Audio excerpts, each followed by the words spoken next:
السلام علیکم ورحمۃ اللہ۔ بسم اللہ والصلاۃ والسلام علی رسول اللہ۔ سوال آ گیا جی، والد کی یا والدہ کی جائیداد تقسیم ہو رہی تھی، بہنوں نے کہا کہ ہم حصہ نہیں لیں گی، لیکن جب بھائی نے مکان فروخت کیا، جائیداد فروخت کی، تو بہنوں نے کہا جی ہمیں اپنا حصہ چاہیے، کیا یہ درست ہے؟ میرے عزیز، دو تین باتیں موٹی موٹی ذہن میں رکھیں۔ سب سے پہلی بات یہ ہے کہ بہنیں ہی بھائیوں کو حصہ معاف کیوں کریں، بھائی کیوں نہیں کرتے؟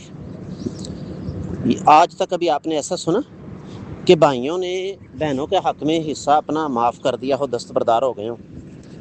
دوسری چیز، حصہ معاف کرنے کا طریقہ یہ نہیں ہوتا جو ہمارے ہاں رائج ہے۔ حصہ معاف کرنے کا طریقہ یہ ہے کہ بہنوں کے حوالے ان کا حق کریں، کاغذات، چیک، کیش جو بھی ہے وہ بہنوں کے حوالے کریں، جو زمین جو جائیداد حصے میں آتی ہے وہ کاغذات میں ان کے نام کروائیں، اور اس کے بعد پھر دیکھیں کہ بہنیں آپ کے نام کرواتی ہیں کہ نہیں کرواتی۔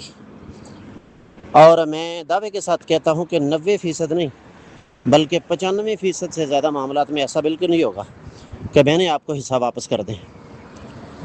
تیسری اور آخری بات جو میں یہاں اس حوالے سے گزارش کرنا چاہوں گا وہ یہ کہ ہم ایسے حالات پیدا کر دیتے ہیں کہ بہنیں بھائیوں کے حق میں دستبردار ہونے پر مجبور ہو جاتی ہیں۔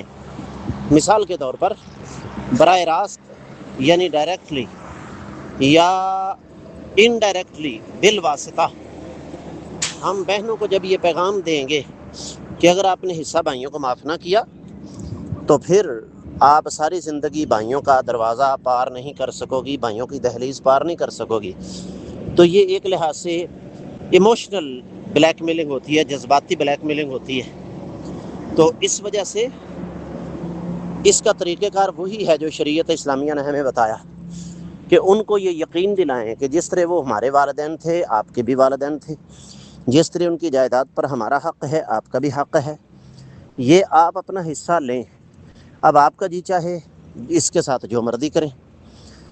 تو اگر اس کے باوجود، یہ سارا کچھ کرنے کے باوجود، بہن بعد میں آزادی کے ساتھ آپ کو اپنا حصہ دینے کے بعد مکر جاتی ہے کہ نہیں جی اس وقت حالات کچھ اور تھے، اب حالات کچھ اور ہیں، مجھے اندازہ نہیں تھا کہ جائیداد اتنی قیمتی ہے، اور یا میرے حالات اس وقت ٹھیک تھے اب حالات ٹھیک نہیں، وغیرہ وغیرہ، تو کوئی بات نہیں، آپ اس کا حصہ اس کو دے دیں، اس کا ایمان اس کے ساتھ، اس کا ضمیر اس کے ساتھ۔